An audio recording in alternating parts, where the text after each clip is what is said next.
미국 최고의 배우가 뉴욕에 있는 카네기 홀에서 공연을 하게 되었습니다. 공연이 잘 끝난 뒤에 한 노신사가 이 배우에게 이렇게 요청을 합니다. 당신의 그 좋은 목소리로 시편 23편을 우리에게 들려주십시오. 그랬더니 이 배우가 마음을 가다듬고 목소리를 가다듬고 또박또박 시편 23편을 낭송했습니다. 낭송이 끝나자 우레와 같은 박수 소리가 터져 나왔습니다.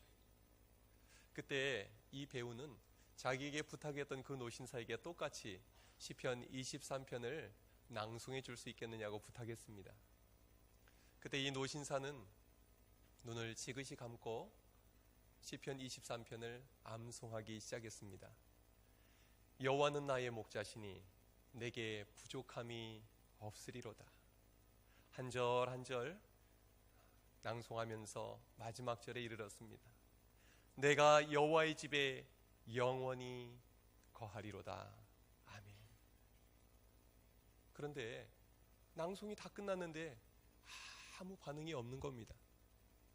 이상해서 배우가 주위를 둘러보니까 다들 눈물을 닦고 있었습니다. 그것은 그냥 좋은 소리가 아니라 영혼 깊이까지 울려오는 이 노신사의 신앙의 고백이었던 것입니다. 그때 이 배우는 이렇게 말했습니다. 저는 시편 23편을 알고 있었는데 이분은 시편 23편의 목자를 아시는 분이시군요. 자기는 알고 있는 것을, 머리로 알고 있는 것을 감정을 실어서 표현했을 뿐인데 바로 이 노신사는 목자 되신 주님을 가슴으로 깊이 알고 또 믿음의 고백으로 진솔하게 표현해냈던 것입니다. 웨슬리는 이렇게 말했습니다. 이 작은 한 편의 시가 세상의 수많은 책보다도 더 많은 일을 했다. 시편 23편은 수많은 사람들의 눈에 눈물을 닦아 주었다. 시편 23편은 좋은 일만 있었던 사람이 적어놓은 시가 아닙니다. 인생길에서 산전수전 다 겪고 하나님의 은총을 깊이 누리게 된 사람의 영적인 고백이었던 것입니다. 시편 23편 시작 부분을 보면 이 시편의 저자가 누구인지 이름이 나옵니다. 누구입니까? 다윗입니다. 그는 이렇게 고백합니다. 여호와는 나의 목자시니. 이것은 다윗의 인생의 모든 고백이 담겨 있는 표현입니다. 자신의 경험이 담긴 고백이자 진심이 담긴 고백입니다. 왜 그렇습니까? 그는 어려서부터 양을 치면서 살아왔습니다. 양을 돌보며 목자로서 온몸으로 깨달았던 그 깨달음을 하나님과 자신과의 관계에 적용하고 있는 것입니다. 여호와 하나님은 다윗의 일생에 목자가 되어주셨습니다. 그리고 다윗은 어린 양처럼 목자 대신 하나님만 바라보고 그의 인생을 살아왔던 것입니다.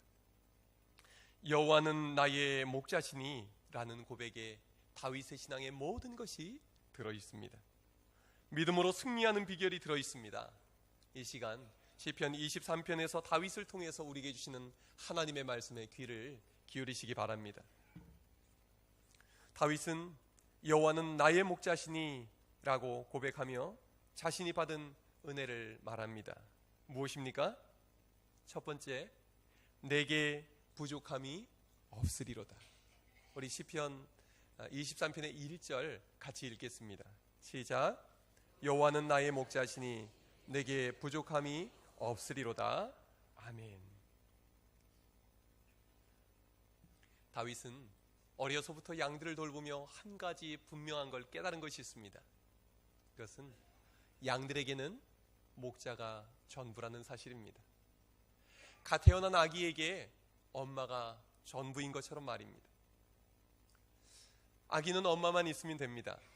엄마가 먹여주고 입혀주고 재워주고 기저귀 갈아주고 아프면 또 고쳐주고 이 모든 책임을 엄마가 집니다. 마찬가지로 양은 모든 것을 목자가 해결해 줍니다. 배고플 때는 풀밭으로 인도해 줍니다. 목마를 때는 물가로 인도해 줍니다. 지치고 쉬어야 할 때는 쉴 만한 곳으로 목자가 인도를 해줍니다. 양들은 어디에 무엇이 있는지 몰라도 됩니다. 무엇을 먹어야 할지 무엇을 입어야 할지 염려하지 않아도 됩니다. 그런 문제는 목자가 다 알아서 답을 찾아 놓습니다. 양이 할 일은 무엇입니까? 목자를 믿고 따라가기만 하면 되는 것입니다. 다윗은 참 좋은 목자였습니다. 양들을 사랑하는 목자였습니다. 가장 좋은 풀이 있는 곳으로 양들을 인도했습니다. 가장 맑고 시원한 물이 있는 곳으로 양들을 인도했습니다. 가장 안전한 곳에서 쉬게 해주는 목자였습니다. 아기의 모든 답이 엄마에게 있듯이 양들의 모든 답은 목자에게 있습니다. 그렇게 양들을 돌보았던 이 다윗은 자기의 인생을 돌아보며 이렇게 고백합니다. 여호와께서 나의 목자가 되어주셨구나. 다윗은 아무것도 부족한 것 없이 살았던 사람이 아닙니다. 그의 인생은 어려움의 연속이었습니다. 그의 삶은 빈곤의 연속이었습니다. 다윗이 골리앗을 쓰러뜨린 이후에 사울 왕의 총애를 받습니다. 그래서 사울 왕은 이 다윗을 자신의 사위로 삼습니다. 그런데요, 이 사울의 사위가 된 다음부터 문제가 생깁니다. 왕인 자신보다도 더 백성들에게 인기가 많고 인정받는 이 다윗을 이 사울 왕은 견딜 수 없어 합니다. 그 마음에 시기 질투가 끌어올랐던 것입니다. 그래서 그때부터 사울은 다윗을 죽이기 위해서 안간 힘을 씁니다. 이렇게 해서 다윗의 방랑 생활이 시작이 되었습니다. 다윗은 사울 왕과 그의 군대를 피해서 유대 광야로 도망갑니다.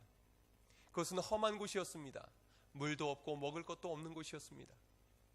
그런데 더 큰 문제는 다윗이 혼자 도망간 것이 아니라 가족들과 자기를 따르는 부하들까지 400명이 넘는 사람들을 함께 데리고 광야로 들어갔다는 것입니다. 매일같이 400명이 넘는 이 사람들을 먹여 살려야 하는데 어떻게 합니까? 눈앞이 캄캄하지 않았겠습니까? 그의 능력으로는 그들을 먹여 살리는 일이 불가능한 상황이었습니다. 사울은 광야까지도 쫓아옵니다. 다윗을 죽이기 위해서 그를 끊임없이 추적합니다. 다윗은 사울의 추격을 피해서 자기들의 적국이었던 이 블레셋 땅 가드로 도망을 갑니다. 가드 출신의 유명한 블레셋 장수가 있습니다. 누군지 아시겠습니까? 골리앗입니다. 자기들의 장수를 죽였던 그 다윗이 지금 이 가드라는 나라로 들어온 것입니다. 왕이 경계하지 않았겠습니까? 그때 다윗은 이 가드왕 아비멜렉 앞에서 자기의 목숨을 건지기 위해서 미친 척합니다. 침을 흘리고 정신 나간 사람처럼 행동합니다. 얼마나 비참하고 또 참 자존심 상하는 그런 일이었겠습니까? 그런데요, 이때 지은 시가 시편 34편입니다. 다윗은 9절 10절에서 이런 놀라운 고백을 합니다. 너희 성도들아 여호와를 경외하라. 그를 경외하는 자에게는 부족함이 없도다. 젊은 사자는 궁핍하여 줄일지라도 여호와를 찾는 자는 모든 좋은 것에 부족함이 없으리로다. 아멘. 다윗은 정말 어려운 상황 속에 살고 있었습니다. 하지만 분명하게 깨달은 것이 있습니다. 여호와는 나의 목자시니 내게 부족함이 없으리로다. 그는 아무것도 없는 광야에서 하나님께 부르짖어 기도했습니다. 먹을 것이 없을 때 하나님께 기도하면 하나님께서 먹을 것을 채워주셨습니다. 물이 없을 때 하나님께 기도하면 물을 만나게 해주셨습니다. 그는 어려울 때마다 하나님께 부르짖어 기도했고 선한 목자이신 하나님께서는 그에게 응답해 주셨습니다. 그래서 지금 이 가드왕 앞에서 말하는 것이죠. 너는 젊은 사자와 같이 모든 것을 다 가지고 있지만 나에게는 나의 목자 하나님이 계시다. 하나님이 나와 함께 하실 때 나에게는 부족함이 없었다고 고백을 하게 되는 것입니다. 한마디로 다윗은 하나님의 은혜로 먹고 산 사람입니다. 그래서 그는 시편 23편 2절 3절에서 이렇게 고백합니다. 그가 나를 푸른 풀밭에 누이시며 쉴 만한 물가로 인도하시는도다. 내 영혼을 소생시키시고 자기 이름을 위하여 의의 길로 인도하시는도다. 선한 목자이신 주님이 함께 하시면 광야에서도 풀밭을 만났습니다. 광야에서도 쉴 만한 물가를 만났습니다. 선한 목자이신 주님은 지치고 힘들었던 그에게 그의 영혼을 소생케 해 주셨습니다. 어느 길로 가야 할지 모를 때 하나님께 부르짖어 기도하면 그의 길이 되어 주셨습니다. 목자 되신 주님께서 다윗의 모든 답이 되어 주셨던 것입니다. 그의 고백을 담은 찬송이 있지요. 570장 찬송입니다. 아시는 분들은 같이 따라해 주셔도 좋을 것 같습니다. 주는 나를 기르시는 목자요, 나는 주님의 귀한 어린 양. 푸른 풀밭 맑은 시냇 물가로 나를 늘 인도하여 주신다. 주는 나의 좋은 목자, 나는 그의 어린 양. 저를 따라 꼴을 먹여주시니 내게 부족함 전혀 없어라. 아멘. 여러분은 어떠십니까? 살아가면서 부족함을 많이 느끼고 계십니까?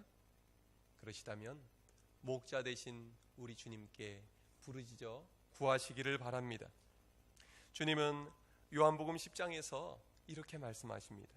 나는 선한 목자라. 나는 양을 위하여 목숨을 버리노라. 내가 온 것은 양으로 생명을 얻게 하고 더 얻게 하려 함이니라.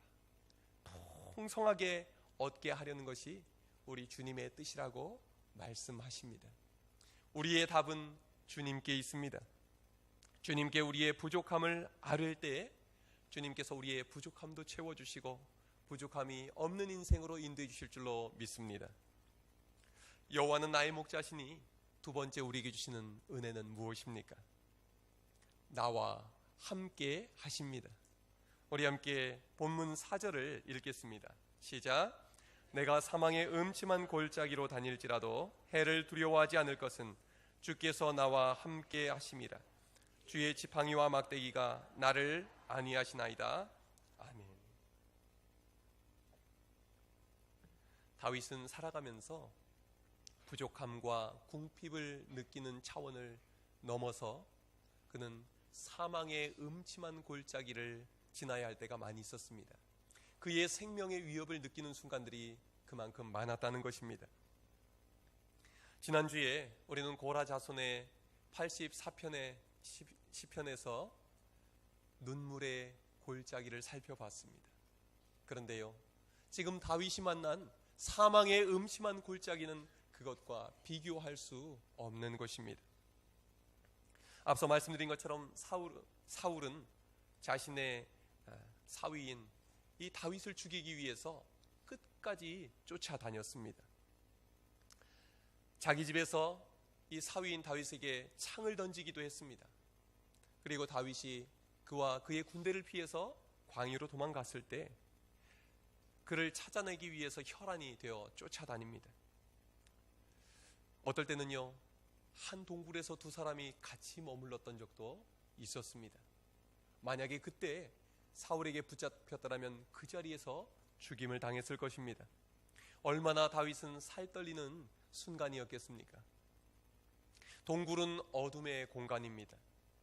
사망의 음침한 골짜기는 가장 깊은 어둠이 드리워진 공간입니다. 이 다윗에게는 하루하루가 사망의 음침한 골짜기를 지나는 것과 같은 위험한 순간들이 연속되고 있었습니다. 그런데 견디기 힘든 이런 극단적인 어려움을 겪으면서 다윗에게는 중요한 변화가 일어납니다. 그것은 바로 하나님을 향한 태도입니다. 오늘 시편 1절부터 3절까지의 내용에서는 하나님을 뭐라고 표현할까요? 여호와는 나의 목자시니 내게 부족함이 없으리로다. 그리고 나서 그 뒤에 나오는 내용을 제가 히브리어 원어의 내용을 살려서 다시 한번 들려드리도록 하겠습니다. 그가 나를 푸른 풀밭에 누이시고 그가 나를 쉴 만한 물가로 인도하시는도다. 그가 내 영혼을 소생시키시고 그가 나를 자기 이름을 위하여 의의 길로 인도하시는도다. 하나님을 뭐라고 표현합니까? 그라고 표현하죠. 그분이 나를 시냇가로 인도하셨다. 그가 나를 푸른 풀밭으로 인도하셨다. 그가 나를 소생케 하셨다. 그가 나의 길을 인도하셨다. 그렇게 말합니다. 하나님은 먹여주시고 채워주시고 인도해 주신 분이셨지만 그에게는 깊은 인격적인 만남을 가진 분까지는 아니었던 것 같습니다. 그런데요, 4절에서 다윗의 고백이 이렇게 바뀝니다. 원문의 의미를 살려서 읽어드리겠습니다. 한번 잘 들어보십시오. 내가 사망의 음침한 골짜기를 다닐지라도 나는 두려워하지 않습니다. 왜냐하면 당신이 나와 함께 하시기 때문입니다. 당신의 지팡이와 당신의 막대기가 나를 안위하시나이다. 그가 어떻게 바뀌었습니까? 당신으로 바뀌었습니다. 우리말 번역에서는 하나님을 당신이라고 표현하는 것이 적합하지 않다 생각이 돼서 뭐로 번역을 했을까요? 주로 번역이 되어 있습니다. 다윗에게는 여호와 하나님이 그분이었습니다. 그러나 사망의 음침한 골짜기를 지나는 동안 하나님은 나와 이 자리에 동행하시는 당신, 나의 주, 나의 하나님으로 변화된 줄로 믿으시기를 바랍니다. 생사를 오가는 사망의 음침한 골짜기에서 하나님은 멀리 떨어져서 지켜만 보지 않으셨습니다. 다윗에게 하나님은 언제나 그 곁에 계신 하나님이셨습니다. 다윗은 자신의 이런 경험을 얘기합니다. 사무엘상 17장에서 제가 아버지의 양을 지킬 때에 사자나 곰이 와서 양떼에서 새끼를 물어가면 내가 따라가서 그것을 치고 그 입에서 새끼를 건져내었고 그것이 일어나 나를 해하고자 하면 내가 그 수염을 잡고 그것을 쳐 죽였나이다. 사울에게 설명하는 장면입니다. 다윗은요, 좋은 목자였습니다. 그래서 양들이 사망의 음침한 골짜기에 처했을 때 그는 달려갔습니다. 그리고 악한 짐승을 쳐서 그 이빨 사이에서 양을 구해냈던 것입니다. 그런데 자기 인생을 돌아보니 하나님이 그렇게 주셨다는 것입니다. 사망의 음침한 골짜기에 함께 하여 주셨고 나를 공격하는 악한 세력들이 있을 때 주의 지팡이와 막대기로 나를 지켜 보호해 주셨다고 고백하는 것입니다. 우리는 사망의 음침한 골짜기를 지나며 우리와 동행하시는 하나님을 만나게 됩니다. 감당할 수 없는 고통 앞에서, 극단적인 절망 앞에서, 도저히 극복할 수 없는 두려움 앞에서 우리는 더 이상 멀리 떨어져 계신 하나님이 아니라 나와 이 자리에 함께 하시는 하나님을 인격적으로 만나게 되는 줄로 믿으시기를 바랍니다. 모 대학 교수님이, 독일의 대학 교수님이 했던 간증입니다. 이 교수님이 대학을 다니던 시절, 그때는 2차 세계대전이 일어나기 전이었다고 합니다. 그분이 갓 대학에 입학했는데 기숙사에 유대인 친구가 한 명이 있었대요. 그래서 친해져서 밥도 같이 먹고 같이 학교도 다니고 그랬는데 이 친구에게는 좀 이상한 버릇이 있었답니다. 공부를 하다 좀 피곤해지거나 하면 이 친구는 뭔가를 자꾸 외우는 거예요. 그래서 너 뭘 외우냐? 그랬더니 히브리어로 시편 23편을 암송한다는 거예요. 이 시편 23편을 암송하면 자기가 혼자 있는 것 같지 않고 하나님이 나와 함께 하심을 느끼게 된다. 새 힘이 솟아난다. 그러더랍니다. 그래서 그날부터 이 친구에게 배워서 독일 교수님이 된 이분이 대학 시절에 자기도 시편 23편을 매일같이 외우게 됐답니다. 그런데 어느 날 나치의 핍박이 심해지면서 이 유대인 친구는 학교를 그만두고 숨어 있어야 됐습니다. 어느 날 친구에게서 급한 연락이 왔습니다. 그래서 자전거를 타고 그 은신처로 달려갔는데 이미 체포가 되어서 독일군의 트럭에 실려서 가고 있더랍니다. 자전거를 타고 트럭 옆에 따라가서 친구 이름을 불러댔습니다. 그랬더니요, 트럭에서 얼굴이 밖으로 쑥 나오는데 두려움에 질려 있을 줄 알았던 친구의 얼굴이 싱긋 웃는 얼굴이었어요. 그리고 그 친구가 이렇게 말을 하더랍니다. 여호와는 나의 목자시니 내게 부족함이 없으리로다. 그가 나를 푸른 풀밭에 누이시며 쉴 만한 물가로 인도하시는도다. 그는 지금 죽음의 현장으로 끌려가면서도 그의 마음이 평안했고 하나님이 함께 하심을 경험하고 있었던 것입니다. 그래서 교수님도 자전거를 타고 가면서 그 친구와 함께 암송하기 시작했습니다. 내가 사망의 음침한 골짜기로 다닐지라도 해를 두려워하지 않을 것은 주께서 나와 함께 하심이라. 주의 지팡이와 막대기가 나를 안위하시나이다. 그렇게 친구는 먼지와 함께 멀리 떠나가 버렸습니다. 세월이 흘려서 이 교수님도 나치에 끌려가 전쟁에 참여하게 됐습니다. 러시아에서 전투를 하고 있었는데 그만 독일군이 다 패해서 포로가 되었습니다. 연합군의 포로가 된 이 독일군들은 한 명 한 명씩 총사령을 당하게 됐습니다. 이제는 자기 차례가 되었습니다. 교수님은 그 순간 죽음의 문턱에서 유대인 친구가 생각이 났습니다. 맞아, 내 친구는 죽음의 현장으로 끌려가면서 시편 23편을 암송했지. 그는 히브리어로 암송을 시작했습니다. 여호와는 나의 목자시니 내게 부족함이 없으리로다. 그가 나를 푸른 풀밭에 누이시며 쉴 만한 물가로 인도하시는도다. 계속 암송해 가고 있었습니다. 그런데요, 그 순간 마음의 평안이 오면서 용기가 솟아오르는 것입니다. 알 수 없는 힘이 자기 안을 가득 채우는 게 느껴졌습니다. 그래서 그는 더 큰 소리로 이렇게 암송했습니다. 내가 사망의 음침한 골짜기로 다닐지라도 해를 두려워하지 않을 것은 주께서 나와 함께 하심이라. 그 순간 형장을 지키고 있던 연합군 장교가 자리에서 벌떡 일어났습니다. 그러더니 같이 이 말씀을 암송하는 것입니다. 알고 보니 그 장교는 유대인 출신의 연합군 장교였습니다. 그리고 그 부하들에게 이 독일군을 풀어주라고 말합니다. 이해가 안 돼서 눈을 동그랗게 뜬 병사들에게 그가 말합니다. 하나님의 백성은 그가 비록 악마의 제복을 입었다 할지라도 하나님의 백성인 것이다. 그래서 그분은 풀려났고 다시 돌아와 전쟁이 끝난 뒤에 교수님이 되어서 독일의 대학에서 가르치는 일을 하고 있었다는 것입니다.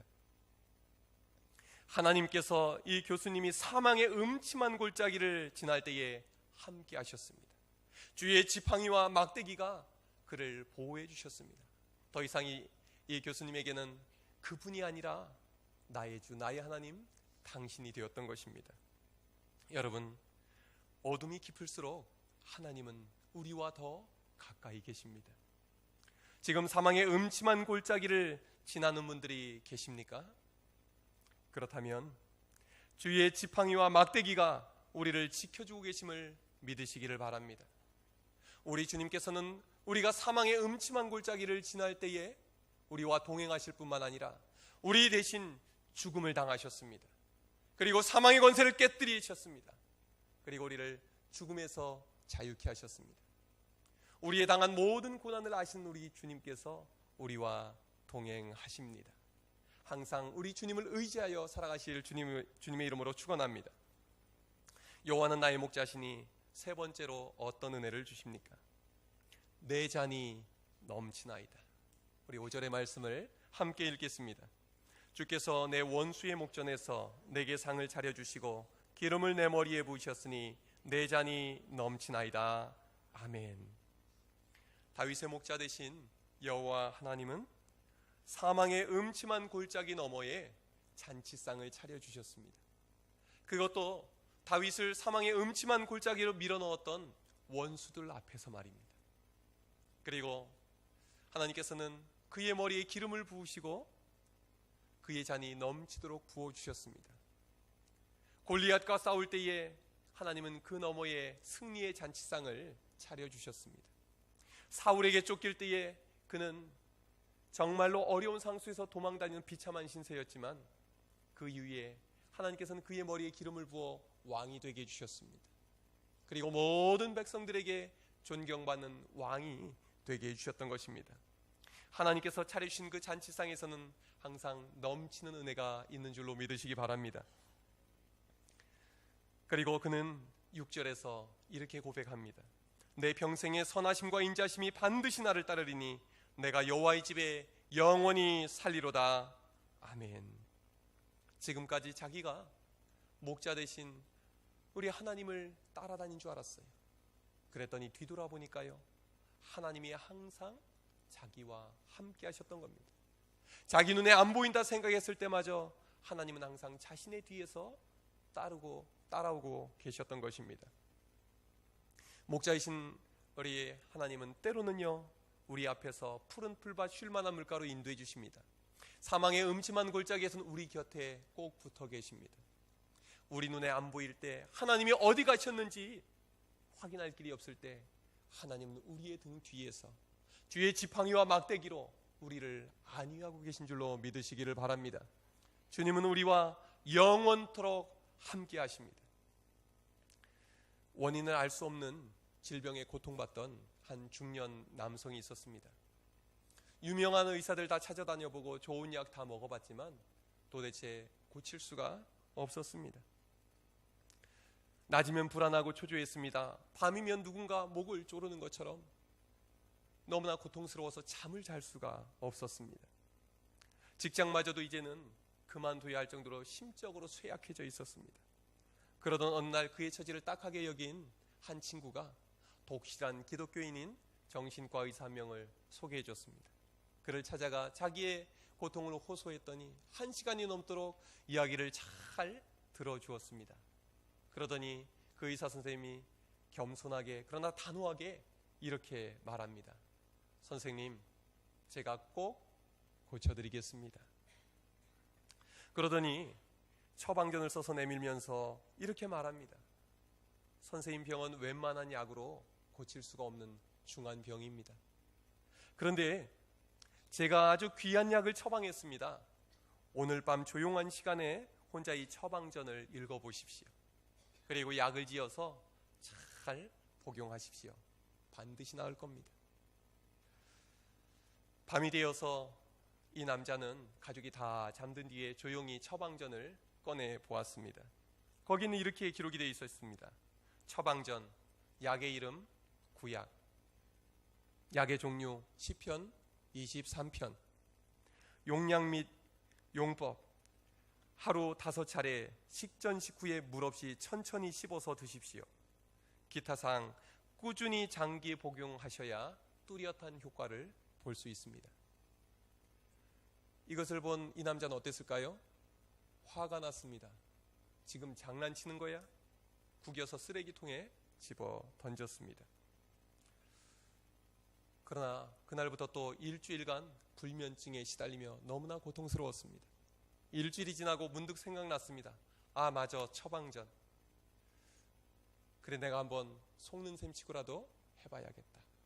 그리고 앉아서 시편 23편 내용을 자기의 쪽지에 옮겨 적었습니다. 그리고서는 의사의 지시대로 하루에 5차례씩 천천히 읽기 시작했습니다. 일어나서 한 번 읽고, 또 아침 먹을 때 한 번 읽고, 점심 먹을 때 한 번 읽고, 저녁 먹을 때 한 번 읽고, 자기 전에 한 번 읽고, 그렇게 하다 보니 어느새 암송할 수 있는 수준에 이르렀습니다. 그렇게 한 날이 지나고 나서 어느 날 아침이었습니다. 또 시편 23편을 천천히 읽고 있었는데요, 놀라운 경험을 하게 됩니다. 시편 말씀을 읽기 시작했는데 가슴 속에 있던 응어리가 풀어지는 느낌이 드는 것입니다. 마음이 뜨거워지기 시작했습니다. 그리고 영혼 깊은 곳에서 알 수 없는 통곡이 터져 나왔습니다. 내가 그동안 하나님을 떠나 살았구나. 나는 죄인이었구나. 내가 내 주인 노릇하면서 살아왔구나. 그리고 하나님 앞에 고백하고 회개했습니다. 시편 23편을 암송하다가 십자가에 달려 죽으신 예수님을 만나게 된 것입니다. 감당할 수 없는 하나님의 은혜 앞에서 그는 울고 또 울었습니다. 하나님의 사랑이 그의 영혼을 가득 채웠습니다. 치료하시는 하나님의 은혜가 그의 온 존재를 가득 채우고 넘쳐 흐르는 것을 느꼈습니다. 그리고 그의 병은 씻은 듯이 나았습니다. 그의 인생은 초상집 같은 인생에서 이제는 잔치집 같은 인생으로 변화되었습니다. 여러분, 세상에 이보다 더 좋은 약이 있을까요? 우리 이 자리에 계신 모든 분들 매일매일 시편 23편을 복용하시기 바랍니다. 그러면 부족함 없는 인생, 하나님이 함께 하신 인생, 나의 잔이 넘치도록 부어주신 인생, 여호와께서 나의 목자 되어주시는 인생이 될 줄로 믿습니다. 우리 마지막으로 시편 23편을 함께 읽고 마치도록 하겠습니다. 시작. 여호와는 나의 목자시니 내게 부족함이 없으리로다. 그가 나를 푸른 풀밭에 누이시며 쉴 만한 물가로 인도하시는도다. 내 영혼을 소생시키시고 자기 이름을 위하여 의의 길로 인도하시는도다. 내가 사망의 음침한 골짜기로 다닐지라도 해를 두려워하지 않을 것은 주께서 나와 함께 하심이라. 주의 지팡이와 막대기가 나를 안위하시나이다. 주께서 내 원수의 목전에서 내게 상을 차려주시고 기름을 내 머리에 부으셨으니 내 잔이 넘치나이다. 내 평생의 선하심과 인자하심이 반드시 나를 따르니 내가 여호와의 집에 영원히 살리로다. 아멘. 기도하겠습니다.